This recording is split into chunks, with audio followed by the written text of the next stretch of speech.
नमस्कार मित्रांनो, आपण आज नवीन व्हिडिओ पाहणार आहोत. जो आपला भाग राहिलेला आहे द अल्केमी ऑफ नेचर याच्याबद्दल सांगत असताना निसर्गाची किमया. निसर्गाने आपल्याला बरंच काही दिलेलं आहे. निसर्गापासून आपण बरंच काही शिकलेलो सुद्धा. तसंच या धड्यामधून आपण निसर्गाने काय काय दिलेलं आहे ते आपण पाठीमागच्या 2 पॅरेग्राफ मध्ये पाहिलेलो आहे. आता मग या पॅरेग्राफ मध्ये आपल्याला काय पाहिजे आहे, अतिशय सुंदर असं वर्णन रक्षा भराडिया या ठिकाणी करतात. आणि आपण पहिल्या प्रोवर्ब मध्ये जे की विल्यम ब्लेक यांनी सांगितलेलं आहे, वाळूच्या कणात जग पाहण्यासाठी आणि एका वन्य फुलात स्वर्ग पाहण्यासाठी तुमच्या हाताच्या तळव्यावर अमर्यादपणा धरा आणि एका तासातच शाश्वत शब्द धरा. हे आपण पाहिलेलं आहे आणि मी तुम्हाला सांगितलं की ना देवाची करणी आणि नारळात पाणी. आता आपण पुढचा भाग पाहणार आहोत. पहा, We saw small beads of grass peeping through the small cracks in a concrete pommet. Pommet खडी, वाळू, सिमेंट, पाणी इत्यादी घटक खडक आहेत. We saw small beads of grass peeping through the small crack. We saw म्हणजे पाहिलं. आम्ही पाहिलो. काय पाहिलो आम्ही? Small beads of grass. आम्ही छोटे छोटे गवत पाहिलं की जे गवत हळू छोट्या खडकामधून डोकावून पाहत आहे. कॉन्क्रीट असलेला भाग, त्या कॉन्क्रीट असलेल्या भागामधून ते छोटस गवत डोकावून पाहतोय. आणि मग त्या कॉन्क्रीटच्या मजबूत अशा खडकाळ असलेला भाग आणि क्रॅकर्स, जे स्मॉल क्रॅक आहेत, जे छोट्याशा भेगा पडलेल्या आहेत, त्या भेगामधून गवत हे डोकावून पाहायला लागलेलं आहे. लहान भेगामधून गवताचा लहान अंकुर डोकावून पाहतोय. It left us thinking. आणि मग आपल्याला ते सांगतो, विचार करायला लावतो तो भाग. However impossible things may look, there is always an opening. आणि मग आपल्याला या ठिकाणी एक म्हण आठवते, Nothing is impossible in the world. Everything is possible. सर्व शक्य आहे, अशक्य असं काहीच नाहीये जगामध्ये. हे कशावरून लक्षात येतं आपल्याला की त्या ठिकाणी दगडाळ असलेला भाग, खडकाळ असलेला भाग, जिथे छोट्याशा भेगा आहेत आणि त्या भेगामधून ते गवत डोकावून अंकुर काढतोय. मग हे भाग आपल्याला विचार करण्यासारखा, विचार करायला लावण्यासारखा आहे. However impossible things may look. आणि मग अशक्य असलेली गोष्ट दिसत असल्यास तरी त्या ठिकाणी नेहमी एखादी वाट असते. म्हणजे देव सुद्धा आपल्याला चान्स देत असतो जीवन जगण्याचा, तसाच अर्थ या ठिकाणी आहे. म्हणून आपण प्रयत्न करणं कधीच सोडलं नाही पाहिजे. आपण सतत प्रयत्नशील असायला पाहिजे. पुढच्या पॅराग्राफ मध्ये म्हणतो, We saw a tree bare of all leaves in the cold winter month. We thought its chapter was over, but 3 months passed. Spring set in and the tree was back to its green majesty once again, full of leaves, flowers, birds and life. What if we too had the conviction that however difficult things are right now, it will not remain so forever. Remember this too shall pass. बघा, ह्या कडव्यामधून तर किती मस्त उदाहरण देतोय आपली रक्षा भराडिया. ती म्हणते, आम्ही थंडगार हिवाळ्याच्या महिन्यात एक झाड पाहिलं. We saw a tree in the season of cold winter. हिवाळ्याचे दिवस होते आणि त्या हिवाळ्याच्या दिवसामध्ये आम्ही एक असं बियर म्हणजे त्याला काहीच न लागलेलं, बियर ऑफ लीव्स, पानं सुद्धा नव्हती ती झाडाला, आणि आम्ही हिवाळ्यामध्ये ते झाड पाहिलं. We thought. आणि मग आमच्या डोक्यामध्ये विचारायला लागला, it's a chapter was over. आणि मग आता हे झाड इथं संपलेलं आहे की काय? त्या झाडाचा चॅप्टर क्लोज झाला की काय असं आम्हाला वाटायला लागलं. आणि मग पुढे पाहतो तर काय, काही महिने उलटून गेली. 3 महिने उलटून गेली मित्रांनो. But 3 months passed. आणि मग पुन्हा स्प्रिंग सेट इन. आणि मग पुन्हा वसंत ऋतू आला. and tree was back to its green majesty once again. आणि मग झाड पुन्हा हिरव्यागार पानांनी फुललेलं होतं. हिरवगार झाड दिसायला लागलं होतं. फुल ऑफ लीव्स अँड फ्लावर्स. पाने भरपूर लागलेली होती.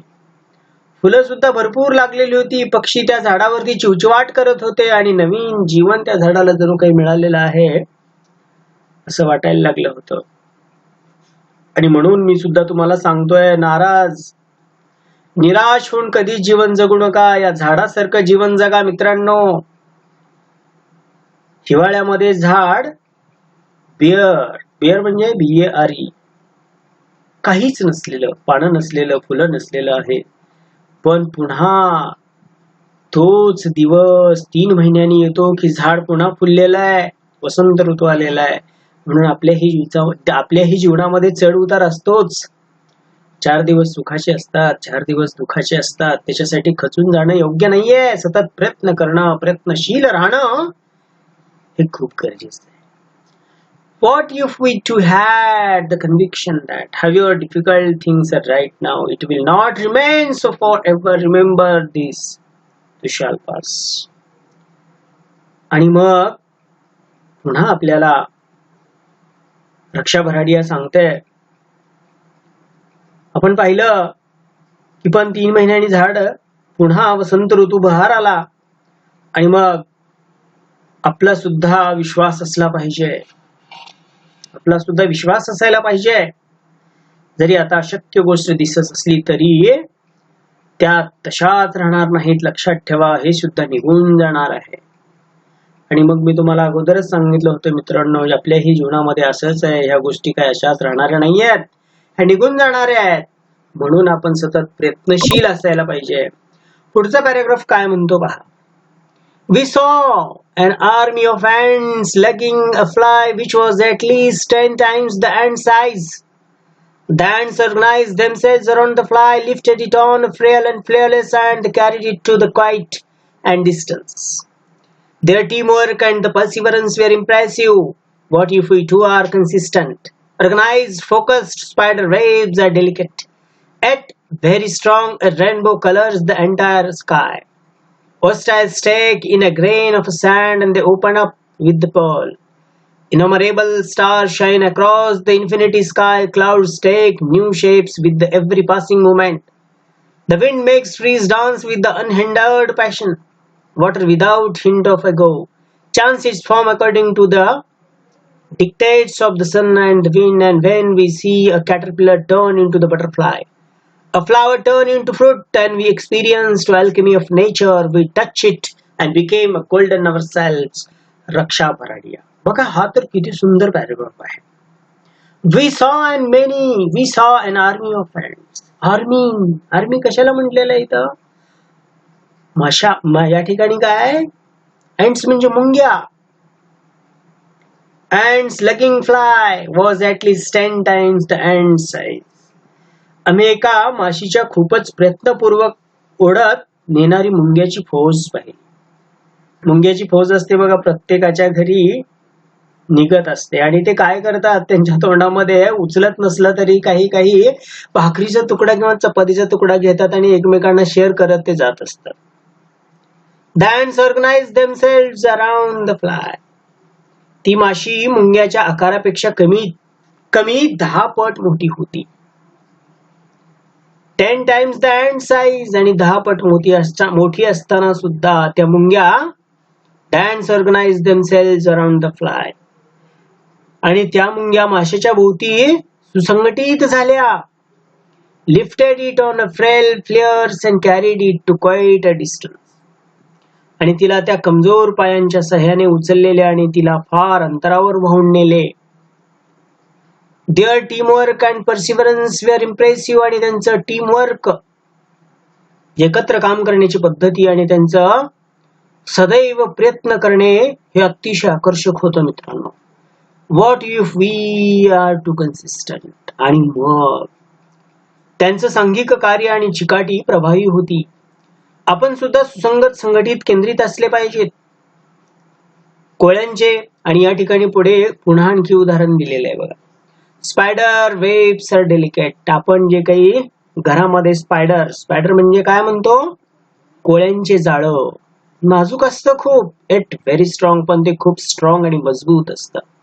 रेनबो क्लस द एंटायर स्काय, आणि आकाशामध्ये जो काही सप्तरंगी कलर असतो त्याला आपण पाऊस आला की 7 रंग पसरलेले असतात, ते आकाशामध्ये अतिशय सुंदर दिसायला लागतात. Oysters stake in a grain of sand, they opened up and with a pearl. आणि ज्यावेळेस ऑयस्टर्स वाळूचे कण आत घेतात आणि मोती तयार करतात. ऑयस्टर असतो ना नदीच्या कडेला, आणि ते काय करतात, वाळूचे कण आत घेत असतात आणि त्याच्यापासून मोती बनवत असतात. किती सुरेख उदाहरण आहे हे, किती मस्त उदाहरण आहे निसर्गाने दिलेलं आपल्याला. याच्यापासून आपल्याला काय शिकायला मिळेल? याच्यापासून आपल्याला एवढंच शिकायला मिळतं बाळांनो, की प्रयत्न करत राहणं हे आपलं काम आहे. म्हणून एक म्हण आहे, प्रयत्न करत राहिले की आपण प्रयत्न म्हणतो बघा, प्रयत्न केल्याच्या नंतर अशक्य गोष्ट सुद्धा शक्य होत असते. Try but don't cry.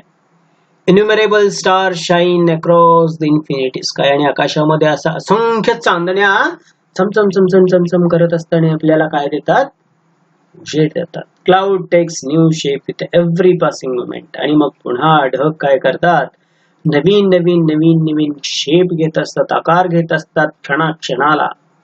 The wind make trees dance, आणि वारा सुद्धा झाडांना नाचवत असतो विथ अनहिंडर्ड पॅशन्स, आणि त्याच्यामधून आपल्याला त्यांच्या भावना, गुपित असलेल्या भावना सुद्धा कळायला लागतात. Water without hint of ego, आणि पाणी जे आहे ते पाणी म्हणतो आपण, देखील अहंकार न बाळगता, अहंकार इगो कसल्याच प्रकारचा अहंकार नसतो पाण्याला. कधी पाहिलं का नदी म्हणते का आपल्याला कधी की तू रोगीट आहेस, माझं पाणी पिऊ नको, तू चांगला आहेस, ये आणि पाणी पे, असं कधीच म्हणत नाही. तिच्यामध्ये अहंकार हा कधीच नसतो पाण्यामध्ये बाळांनो. Changes its form according to the dictates of the sun and the wind, आणि म्हणून या ठिकाणी पाण्याचं उदाहरण दिलेले आहे. अहंकार, आपल्यामधला इगो आपण नष्ट केला पाहिजे, आणि सूर्याच्या आणि वाऱ्याच्या हुकमावरून त्यांचे रूप बदलते. When we see a caterpillar turn into a butterfly. आता कॅटरपिलर आपल्याला माहितीये, जेव्हा आपण सुरवंटाचे रूपांतर फुलपाखरात होते, and a flower turn into fruit, आणि फुलांचे रूपांतर फळामध्ये होताना पाहतो. We experience the alchemy of nature, आणि म्हणूनच आपण म्हणतो की हा निसर्ग खूपच कसा आहे, अद्भुत आहे, खूप किमिया करणारा निसर्ग आहे. म्हणून निसर्गाशी कधीच आपण खेळणं नाही पाहिजे. कधी काय करेल हे आपल्याला सांगता येत नाही मित्रांनो, म्हणून निसर्गाचे नेहमी आपण काय असायला पाहिजे, संरक्षण करायला पाहिजे. We touch it and became a gold ourself, आणि आपण तिला स्पर्श करतो आणि आपण स्वतःच सोने बनतो. आणि हा धडा या ठिकाणी संपलेला आहे मित्रांनो, द अल्केमी ऑफ नेचर, निसर्गाची कमिया. या धड्यामधून बरंच काही आपल्याला शिकायला मिळालेलं आहे, ते आपण घेणार आहोत आणि नक्कीच आपण ते डोक्यामध्ये ठेवणार आहोत. द अल्केमी ऑफ नेचर हा धडा आपला संपलेला आहे. आणि परत परत मी तुम्हाला तेच म्हणतो की माझे व्हिडिओ पाहण्यासाठी माझं चॅनल सबस्क्राईब करायचं आहे, लाईक करायचं आहे, शेअर करायचं आहे, आणि सबस्क्राईब सुद्धा करायचं आहे. आणि असेच नवनवीन व्हिडिओ पाहत राहा. तोपर्यंत मी रजा घेतो. धन्यवाद. Thank you very much.